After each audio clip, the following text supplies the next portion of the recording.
বাংলাদেশের শিক্ষা ব্যবস্থার হাজারো দোষ ত্রুটি থাকতে পারে, কিন্তু এবছর নবম ও দশম শ্রেণীর আইসিটি ষষ্ঠ অধ্যায়ে একটি অধ্যায় যুক্ত করা হয়েছে। অধ্যায়টির নাম হচ্ছে প্রোগ্রামিং এর মাধ্যমে সমস্যার সমাধান।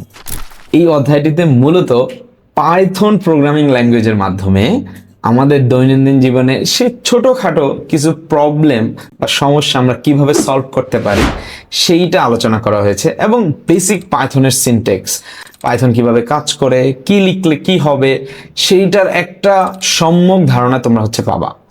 সো তোমরা যারা ভবিষ্যতে machine learning, AI, web development কিংবা ডাটা সায়েন্সে যেতে চাও, তোমরা ভালো করে জানো যে পাইথনের বিকল্প আসলে হতে পারে না।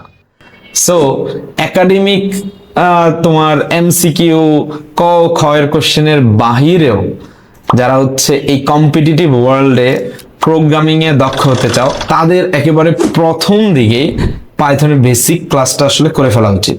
তো যেটা আমাদের এই ভিডিওতে সম্পূর্ণরূপে কভার হবে।